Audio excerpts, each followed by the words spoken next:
Okay, well, thanks for staying with us here on the AM show. Let's talk about mental health care. Tomorrow is Mental Health Day, and we want to bring the conversation home, really.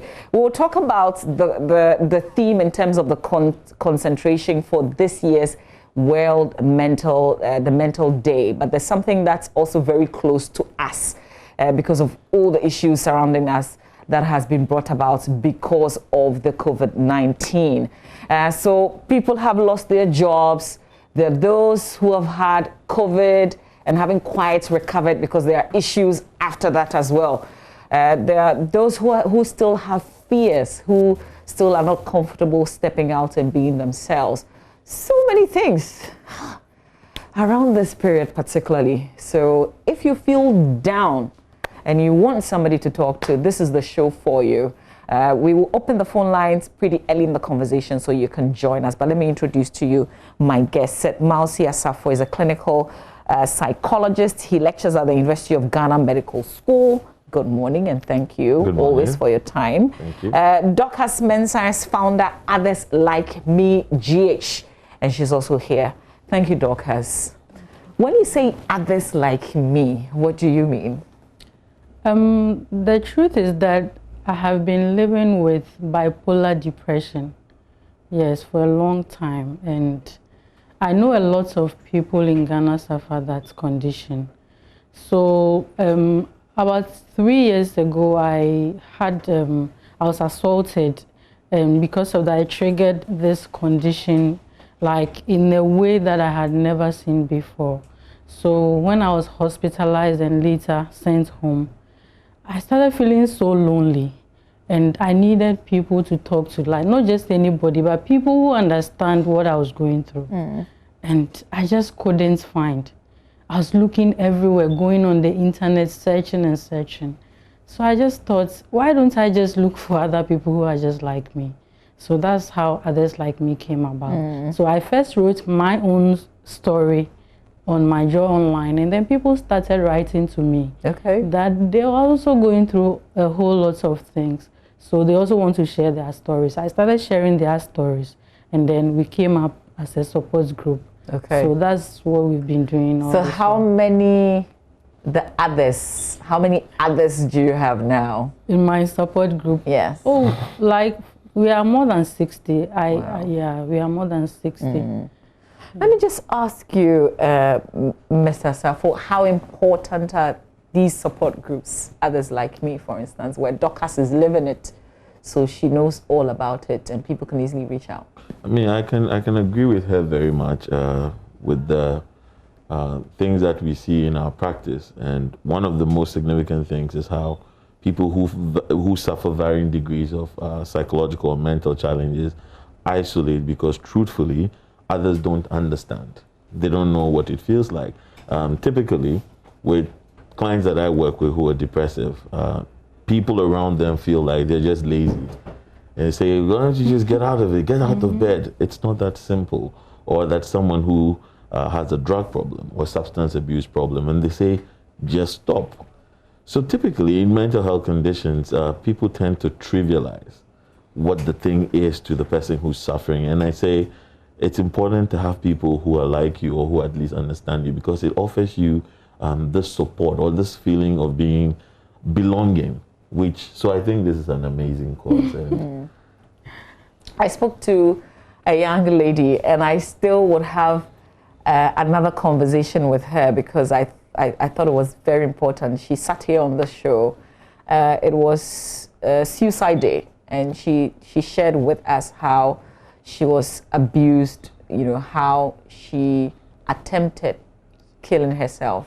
She shared the various ways that she tried doing that and how she was helped. But she also talked about going to her HR and asking for days off after that. And she only got the days off, but the resource persons on the show said that was a point where the HR could have gotten her help. We will go to that angle of it because this is all linked. But I want to maybe go back a bit to the beginning on what mental health is about, because usually when we talk mental health, everybody's thinking psychiatric hospital. Everybody's thinking hands tied and things like that. People. Exactly, exactly. So explain where we are with this today. Okay, let me make it very simple. See, mental health is something we all have. So you have mental health, she has mental health, I have mental health. Now, mental health is on a spectrum. You can have a day where your mental health is at 100 and a day where your mental health is reduced, just like physical health. There are times where you wake up, you feel full of energy and motivated and everything, and that's good physical health. There are days where you're able to function, but there are some pains or some fatigue that you're feeling. It's the same with mental health. And it's different from mental illness. So everybody has mental health, but not everybody has mental illness. Okay. So the illness has to do with defects with either the way you think or the way you feel or the way you behave. So in mental health, we're talking about thinking, feeling, and behavior. And in most cases, how people behave is what those on the outside can see. But what they're feeling and thinking, sometimes you can't infer. You cannot see it. And that's one of the reasons why people tend to trivialize mental health issues. It's always not a big deal. You'll be fine, because you don't know what it is deep within you. So I think that's the distinction that we need to know. However, no matter how difficult this is, with the necessary support, especially with early detection or getting help very quickly, we can remedy it and you can function and make a gainful contribution to your society. Nice. Doctors, particularly around this period of COVID, do you find some of the people who reach out to you talk about what they're going through in terms of their mental health? So that if I lost a job or if I feel they're going to cut down and I may be part of those who end up going home, I feel insecure, unstable. What are some of the things that people are telling you around this time? It's a lot of people are going through a lot of things. And most of these people, I think some of them are having anxiety disorders, because when they talk to you, the things they tell you, like, Charlie, my heart is beating. I feel like I'm going to get a heart attack, and I don't know where the next meal is coming from. And all sorts of things, and they just don't know what to do with themselves. Okay, so the person is there and feeling so many things, and he doesn't know who to talk to. So, and it's not all the time that I will be available to talk to the person. So the person comes, tells you all these things, you try to console. And you know, the funny aspect is that when you tell somebody you need to see a doctor, they're like, oh, nah. This is not doctor matter. You mean I should go and pay 100 cedis to talk to somebody? No. So people are not even willing to seek the right help for. They don't think it's something that the doctor must see them for. Meanwhile, they are going through all sorts of emotions and telling you all about it. What's, when you say you have bipolar, for instance, can you explain what that means? How did you know that there was anything like that in the first place? So for a long time, I thought I just had depression. And that's one thing about bipolar. It's very difficult to detect. Most people get diagnosed with depression before they get diagnosed with bipolar. So it's like bipolar is two poles. So you are either depressed or you have mania or hypomania. And so when you are depressed, you are in the low mood, you are in bed, you don't want to do anything. Even the things that I love to do, I just stopped doing them. I really love sewing, but it got to a time I don't even want to see the sewing machine or even see a scissors, or let alone get close to it to use it. I don't want to write. All the things I love doing, I lost interest in them. All I want to do is to lie in bed. And that can go on for months. You just be there and people think, oh, she's lazy, leave her alone. She doesn't want to do anything. Is there anything in particular that triggers that? I don't know, but sometimes I'll just wake up, maybe the weather is cloudy, and then I just woke up and saw that and I just start crying. Nobody did anything or said anything. I haven't seen anybody. I just woke up and I start crying. That's just it. And then you get to the mania aspect. That one too, like, it's too much of everything. When you're happy, you are too happy. when you have energy, too much energy, when you are working, oh, you can do so many amazing things. For us creatives, like when I'm writing, that's where I can write very well, do all the things that maybe other people who are not in that state cannot do. I will do it. But it's also dangerous because like there's no stopping. Like I'm just going. There's no limited. You're just no, I'm just, and I can endanger myself or someone else. So that's why you need people around you, so that like when you are going out of line, they can just tell you. Okay. So do you have such people around you? Yeah, I do. Okay. I do. And me, I think when I'm becoming depressed or even when I'm manic, I see it. Okay. I tell people, hey, are you sure the way I'm behaving is normal? Like, sometimes even when I'm laughing and it's too much, I can just see that, no, this is out of line. And I can ask people, or people will tell me, Charlie, I think you should check yourself. Yeah. But Mr. Asafo, I see that this is a person who has accepted that this is it a condition? Can I say that I have this condition? And I am not shy. I speak about it to the extent that I can ask someone if I'm going out of line or not. Okay. So, how many people are there like that? I mean, we are always looking for clients who can come to an acceptance of their condition.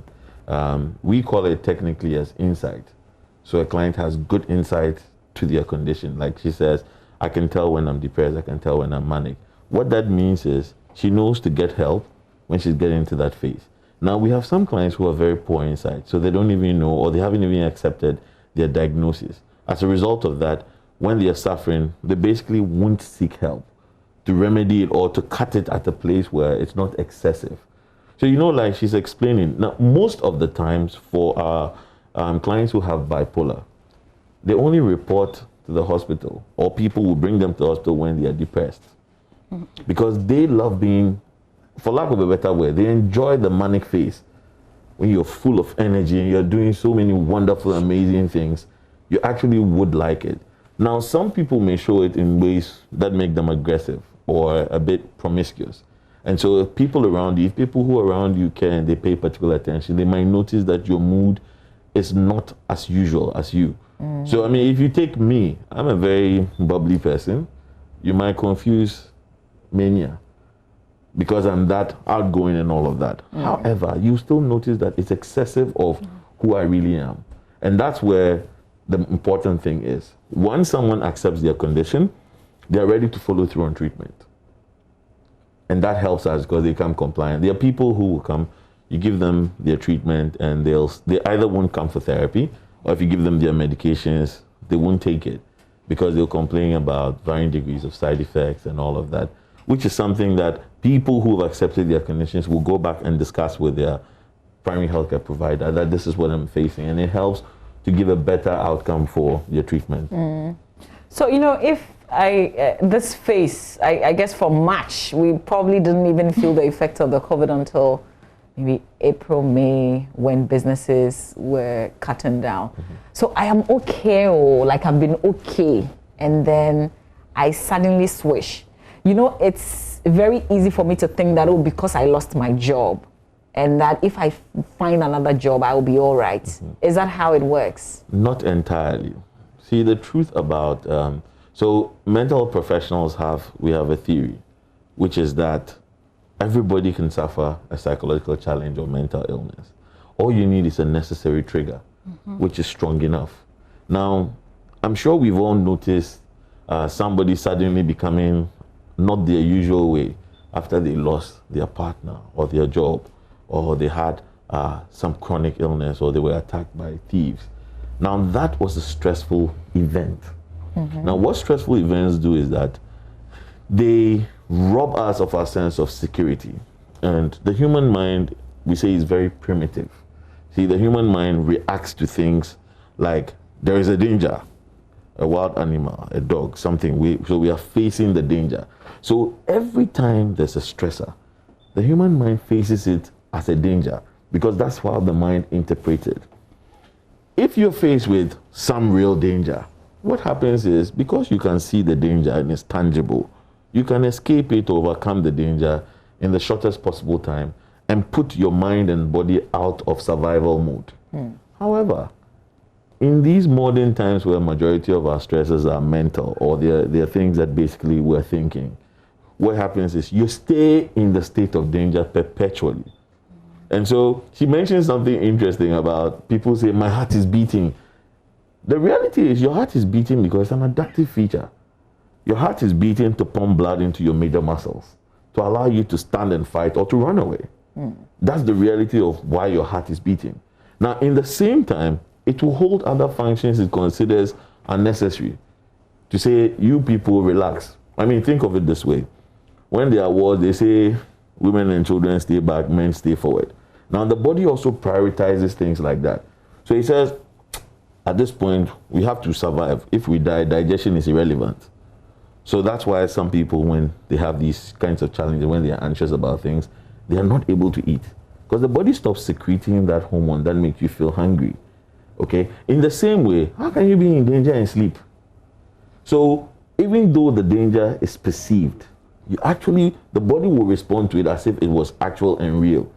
And so these things operate in the background. So I keep saying that it's not just one single trigger that pushes somebody, but that it's an accumulation of different stresses that have sort of compiled over and over and over that have not been looked at. And so with one, it's like the straw that broke the camel's back. That's the phenomenon in mental health. So it's good to be able to, we can prevent most of these challenges with very simple technique. I'm sure we'll come to it. Yeah, but maybe we can just jump straight into it. But let me announce the phone lines. You can give us a call on 0302-211-6910, 0302-211-6910. And Dorcas, still with, and I want us to merge this with the theme because you're very passionate about the theme for this year. Yeah. So how does what we are supposed to focus on this year helps the cause? Okay, so this year's theme is greater access, greater investments. Mental health is really underfunded. Here in Ghana, how many psychiatric hospitals do we have? That's just 3. Now they are doing well, like the other hospitals are all like having mental health departments and all that, yes. But it's so expensive. If you go to the Accra Psychiatric, it's less expensive, but I won't go there. Why I'll go to Kolebu. Yeah, because I don't want someone to see me and call me mad girl.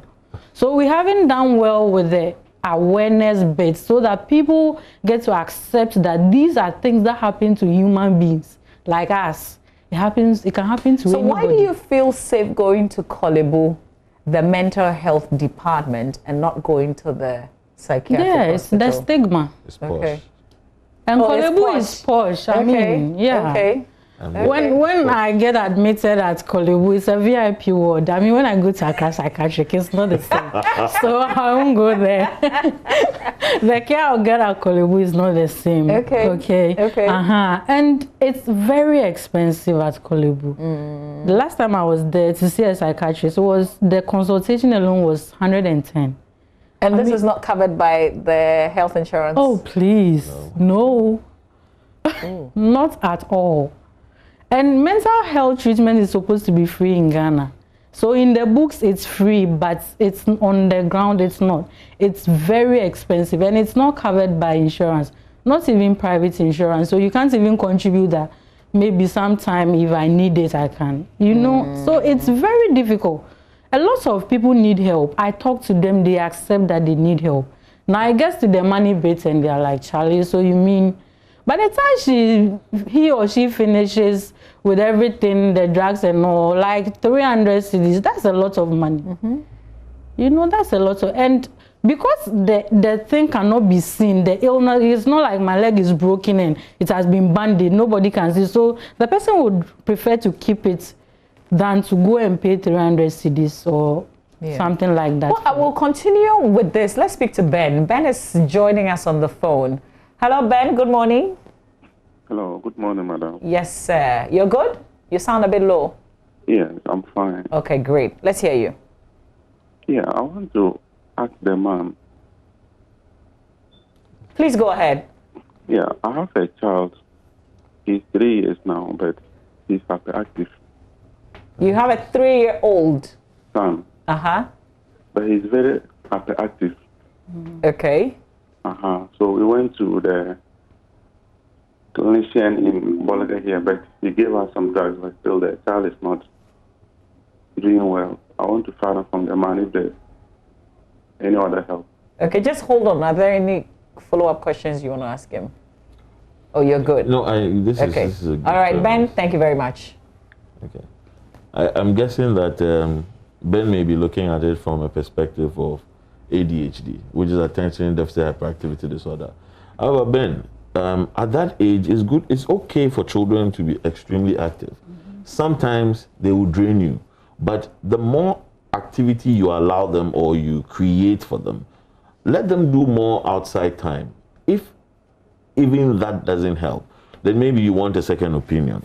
I don't know what medications have been given, but to make a judgment of whether a child should take medication because they're hyperactive involves a long process. So we're willing to have a conversation with you outside of this to offer you any assistance that you may require. Okay, so Ben, here's what you do. Kindly call us right after this conversation, the same number that you called, so that we can put you in direct contact. Let's hear from Rowdy. Good morning. Hello, good morning. Hello, good morning. Hello, good morning. Yes, thank you for your time. Let's hear, is it a question or a contribution? Hello? Hello, Rowdy. Hello, good morning. Hi, can you hear me, please? Yes, please. I can hear Okay, you. all right, please go ahead. We're listening. Okay, my name is Laura, calling from Sian. Okay, I can hear you, but we seem to have a problem. Kindly turn down the volume on that television set, okay, so that you can Are you okay? you can listen to us. But yes, I am. All right, sure. I'm also having an issue, and the thing is, I wake up every morning, and sometimes I feel like crying. I don't have any issue with anyone, but I feel like crying. And when it goes to that point, I have to cry so that I'll be fine. Okay, and Yes. how often does this happen? And like 4 times a week, 3 times a week. Okay, are there Yes. any follow-up questions? The two of you, others like me. You see, these things they're very common and they involve like a mix of things. Okay. So to make a judgment on one or two, I think what we should do is to have access later so we can have very systematic care. Okay, all right, great. Okay, so the point is, if I am walking into Kolibu where you are, and you and you've been on the show a lot of times, and I've said, oh, do we have places where you can just walk in? And because sometimes all you feel is you want to talk to someone. Yes. And if I have to just talk to someone and pay 120 anytime I feel like talking to someone, that's expensive, isn't it? You see, that's what people say, but I beg to differ. And this is Okay. the reality. I've had dozens of clients who would call in and say, "But you," and you see, privately you don't charge 120. It's so far more than that, but they keep coming back. Why? Because you are not just talking. People think, or they tend to make very small the job. It's not advice giving, or it's a science. It's a whole principle where I can teach you to control the way neurotransmitters work in your head. Okay. So I can help you maintain a mood which you like. Okay. And things like, so it's a whole, it's like going to your doctor and they're saying that you have a wound here and they need to stitch. A lot of the times when it comes to physical health, people just do it because it's physical. But the psychological and emotional health, we normally don't look at it. But guess what? When you are in a state of excessive psychological health, it shows in physical ways. I have dozens of clients currently who have been to every single hospital, every single specialist. And they say, all our investigations show you are well. And these things stem from accumulated stress that they haven't looked at. To the point of losing hair, feeling pains all over your body, even though the tests are saying there's no pain. Feeling that some people feel they have an acid reflux. They eat and the food is stuck here. And it doesn't go. And we equally put our measures in to treat it, and it works. So that tells you that it's not a simple thing. Yeah. Mental health becomes even extra expensive because it's not a one-time thing. Yeah. Like in physical health. Yeah. The consistency is important. And for me, I think that if we're expanding this conversation to include workplaces, then it means signing on to what we call employee assistance programs. That sort of becomes a preventive aspect to even get in there in the first place. I'll give you the opportunity to expand on that. Let's speak to Alan. Hello, Alan. Do I still have you? Hello. Ellen, well, thank you for holding. Sorry about that. Let's hear you. Good morning. Yes, good morning, Ellen. Go ahead. I don't understand the polar something. The polar what? Bipolar. The bipolar. Okay. Yeah. Okay, but what is your interest in that? Is this something that you identify with? No. Okay, you just want to understand it. Okay, let's speak to Daniel. So, Ellen, thank you. We'll try and get a bit of clarification on that. Let's speak to Daniel. Daniel is in Kaswa. Good morning, Daniel. Hello, good morning, madam. Yes, sir. Thank you for reaching out. Let's hear you. Oh, nice. Thank you so much. Actually, I just want to tap into the program.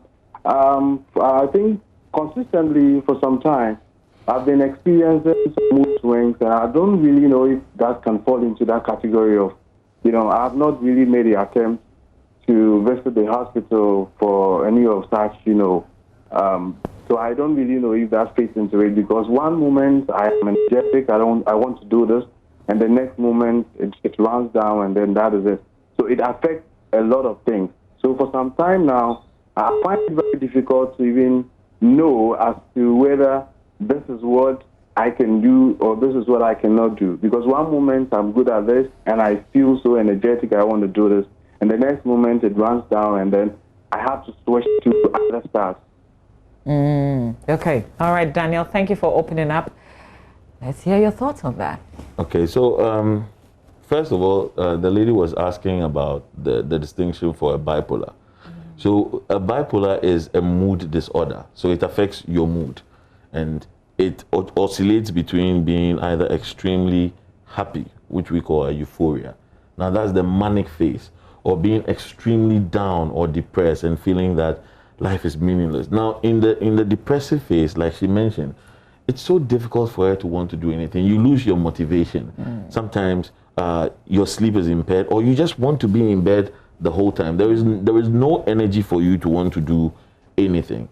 Coupled with feeling suicidal, feeling alone, and usually in that phase, people tend to withdraw. One, because other people tend to say, just get out of bed, and it starts to get annoying and frustrating. So then they will withdraw. Now, in the manic phase, people are full of energy. There's a decreased need for sleep. They are doing things that they ordinarily wouldn't do. Like you see somebody who used to be a very stay-at-home person going out every single day. They are dressing in funny ways or in ways that seem a bit excessive, either very short or extra colorful. And they are laughing with everybody, but before you know that person was more reserved and to themselves. Now, if you experience a swing in between these moods, there is a possibility that you may be having some form of mood disorder. Okay. Yes. We'll tackle Daniel, but let's go to one more call that we have on the line. Nana Mankwa. Good morning, Nana Mankwa.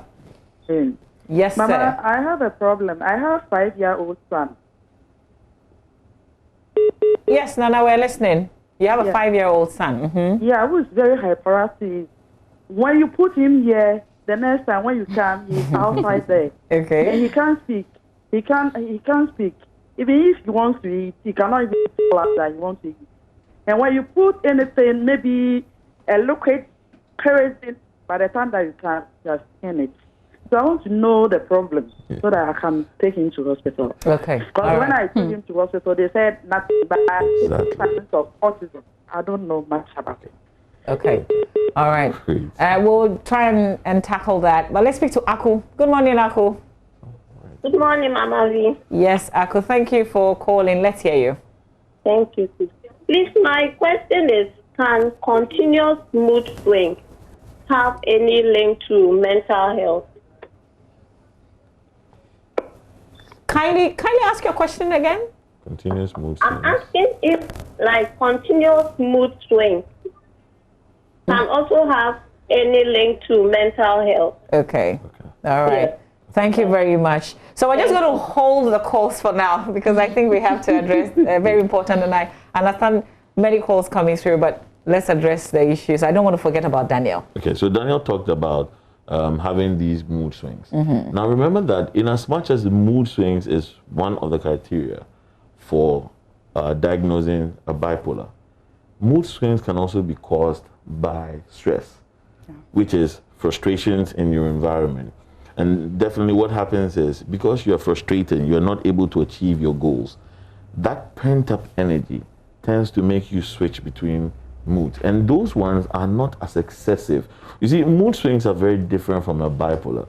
Mood swings we call are a bit more minimal. The bipolar sides of depression and mania are severe. Some people describe mood swings as one moment he's cool with us, the other moment he's obnoxious. Well, that is a bit minimal, and let's put it into context that there could be some trigger why you are acting that way. Now, if you find that it's something you are doing very consistently and you've been doing for at least 6 months, that's something you need to come for us to assess to be sure that there's actually something. Okay. So then Nana Amankwa says that their child is constantly moving around. The 5-year-old. This is a message to everybody out there. Children are naturally curious, okay? That's because they are learning. Now, as they explore, as they work on the environment, they tend to learn. So a child will learn because the stimuli is new. Now, notice something. If a child becomes used to toy A, they tend not to play too much with the toy because it doesn't offer them enough stimulation. Then you introduce toy B, toy C in that order. For us to say that a child has a problem with hyperactivity, it comes with a number of other things, like attention, that they have a problem with attention, so they are failing in school, or that they are constantly blurting out answers. They are unable to. They are making little mistakes. They are trying to finish things on time. There are a number of other criteria we need to look at. So for me, if you've been to the hospital and you've been assessed by a certified or qualified mental health professional, and they're saying that there's nothing wrong, chances are it is true. And what it means is to open more avenue for the child to explore the environment. You see, parents want to always put our children in check, in control. Do this, do it here, do... Now, it's frustrating on the child. You put yourself in a situation where you go to a new environment. You are eager to look around because it's a natural human drive to want to know what is going on. So you hide the thing here. Why is this thing hidden? I have to find out. And that may sometimes seem a bit much, but I say they are teachable moments. So you take the child looks at it, you say, this is this. I mean, for children who maybe haven't gained the ability to speak yet, it's also another opportunity for you to help them with naming. Okay. So there are a number of things we have to consider. It's not so... All right. So I know that, as a parent, when you have an issue like that, you probably see the pediatrician. Yes. So if that's the person that she's seen already, who else can she see? So the pediatrician may either refer you to see a child psychiatrist or a child psychologist or a speech and language therapist. Okay. So there are a range of these services. Okay. And all of them will give you the necessary insight. And don't forget that we work as a multidisciplinary team. So the child psychiatrist might say, okay, this is something that medication would help with. And may treat or say, no, this is something that behavior therapy will work with. And they'll refer. Okay. And we might also see and say, well, so we refer in that order. Okay. The last question, and then Dorcas, I'll come to you in terms of the workplace. What was the last question? Continuous mood swings, yes. Okay, good. Now, it might be an indication, like I said. Frustration usually tends to show in people having emotional ups and downs. So you think about feeling frustrated at work, feeling that the things you want to do, you're not able to achieve them. You're already frustrated, so the little trigger, you get angry. If you think of it on another day where life is fine, the home environment's okay, that same trigger may not push you to feel that way. So if it's something that's happening consistently, there could be a number of reasons. So do get the help or do get the reading resources to sort of get some information. But please also, when you read out there, remember that things are contextual. Some people have become Google doctors. They read on Google and then they make diagnoses. That is something I don't subscribe to. Okay, great. Thank you for the advice. Somebody talked about crying all the time. She said yes. She's in church and she's crying and all that. Oh. Like you wake up and you feel like crying. And she has to cry to feel better. Okay. So yes, we notice a number of these things where we try to cope with the challenges we face. Now, sometimes these coping mechanisms become habitual. I have clients who feel really down and they have to cut themselves to feel a sense of relief. That's also indicative of another level of mental But that's health. not because they want to kill themselves. No. Okay. The cutting gives them relief. Okay. You see, the cutting, just like how some people say, when I cry, I feel relief. There are people who also punch or break things and then they feel some relief. But all of these things are telling us that there are things that are in there that perhaps, and I remember she saying that nothing has happened. See, the reality is, most of our stresses, we don't notice them. They are in the background. It could be a simple thing as somebody in your workplace who is annoying you, or your boss who's constantly giving you some pressure. See, some people wake up in the morning and they say, oh God, I have to go to work again. Now, that statement alone tells the mind that we are in trouble. And the mind goes with a certain label. Look at it this way. If you label somebody and you say this person is annoying, even when they say good morning, the good morning sounds annoying to your mind. You get what I mean? Yeah. Or if you say someone is obnoxious, even they say, oh, madam, please, can you help? It sounds like they actually, and those are the unconscious aspects of the mental health stresses that we face. And most of the times, it will take a professional to make you identify that this is what the problem is. And in our part of the world where people don't tend to want to show any sign of weakness because, you know, talking to a mental health professional makes you weak. Yeah. They show, but oh, it's not a big deal. Oh, it's not a big deal, and it's compounding. And then one day it breaks. And I have dozens of clients. First time you meet them, you're talking to them, and you say something very neutral, and they start crying. Why? Because there are things in there. There's pain, there's emotional pain that needs to be vented out. And you need someone to guide you to do those kinds of things. Let's finish the last leg of this at the workplace. Good. And what you said also brings what my new friend, who was talking to me about, suicide, said that when she said to her brother that she wasn't feeling so great, brother said, oh, but you are the one who's always been giving tips and, getting people better. Just one of those inspirational words that you tell people. Tell it to yourself and you'll be fine. So in the workplace, I mean, if you don't get any support at home, and here you are, you come to your HR and you're able to open up to the HR, but you're asking for days off. They should be able to help in other ways. What should be in the workplace? And I'm asking you, Dorcas, this question first before I come to you. So in the workplace, like me, for instance, when I was here at my job online, I remember I used to fight with everybody, including my boss.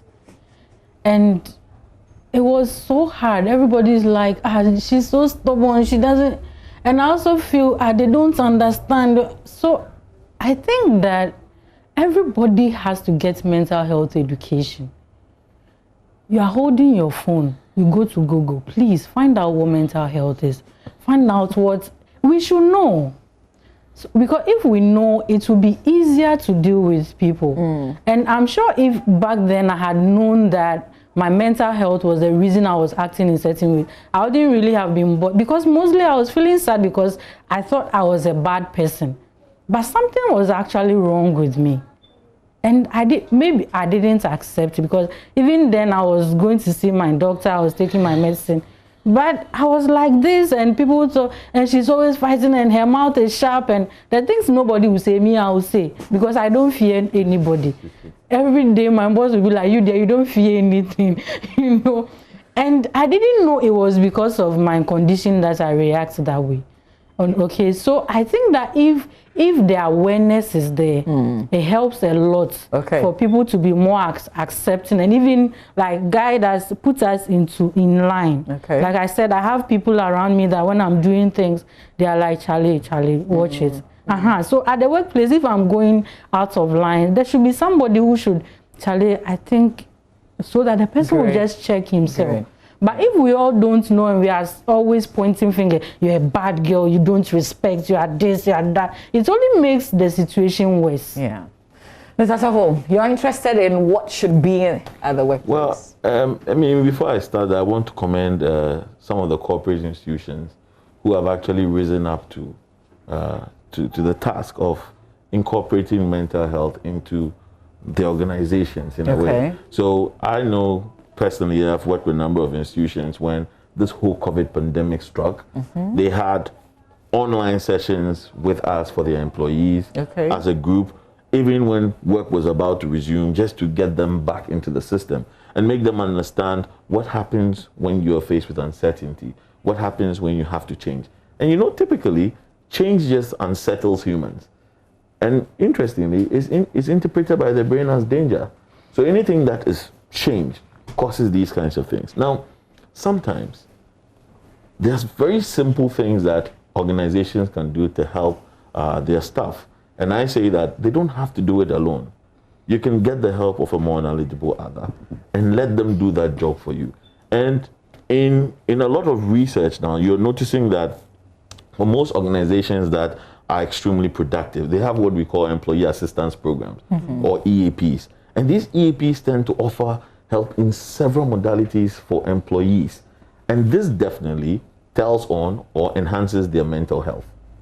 So I am saying that the organizations out there that provide these services and corporates and workplaces should, if you can't have a mental health ambassador within your institution, please get external support for your staff, just so that their productivity will increase. So you can also check the decline of mental health before it gets out to a stage of burnout. So most employees, we notice, they burn out. And when they burn out, there's nothing that you can actually do that works for them. They are burnt out. When you talk about stress, stress is like drowning. Burnout is drying up. You are finished. There's nothing anymore. There's no motivation. You see, whereas somebody who's stressed may see that if I get my stresses in check, I can still move on. A person who's burnt out cannot see beyond. They're totally, is done, and they get helpless and they don't want to do anything. And these are things that employee assistance programs can do. Also, let's also increase, or let's enlarge the conversation on mental health and its effect and the simple things that we can do to protect our mental health. I'm going to tell you the very easy ones. That you don't need money for. Exercise, number one. Exercise is one of the easiest ways to protect your mental health. One, because when you're exercising, especially outside, you allow your mind to turn off from all the things that bother you, because you're so focused on that particular exercise. Sleep is also an amazing resource. Now, we normally say that at least if you are busy, you 6 hours of sleep you should get.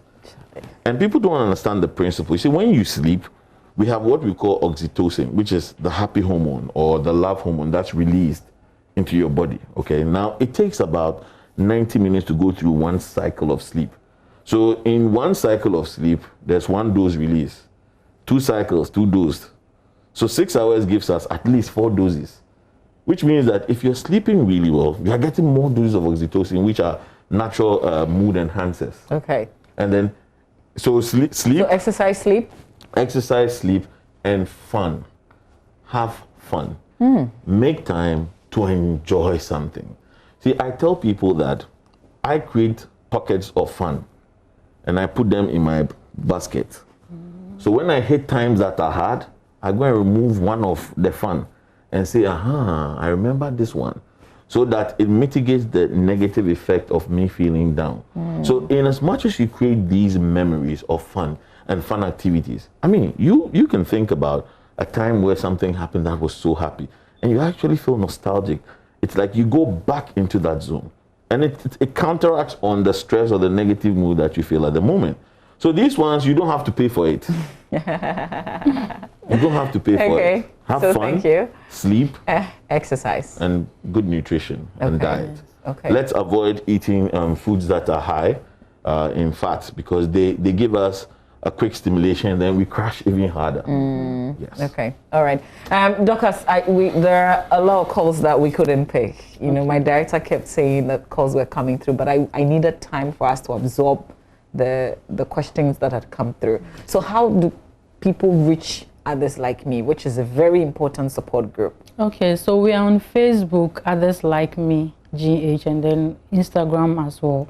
But then you can reach us on 050-470-1239. That was really fast. 050-470-1239. Yes. Okay. It would help. All right. So how do we, because we have people, am I still asking them to call us after the show so that you can get to speak to them? Yes, they can. Okay. Secondly, I'd also want to talk about some support groups out there. Now, there is a program called the CORE, that's the COVID-19 Recovery Program. It's being spearheaded by Ghana Psychological Association, Springboard Roadshow, and then Solidarity and the MasterCard Foundation. Okay. Now, you can find CORE online.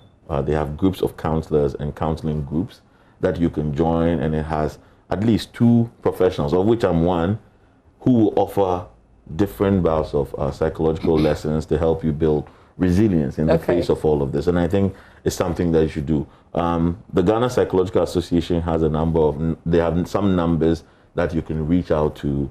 And also the PsyCorp Corporation also has some numbers that you can reach to get at least first aid psychological help. And I think these are resources that we all need to tap in. Fantastic. When you say CORE, is it CORE as in CORE? CORE, so COVID-19 Recovery Fund. Oh, okay. Yes. All right, great. Well, thank you for your time. Dorcas, I know that you're very passionate about this and you're making some, can I get you 30 seconds for the appeal that you're making on this day? Okay.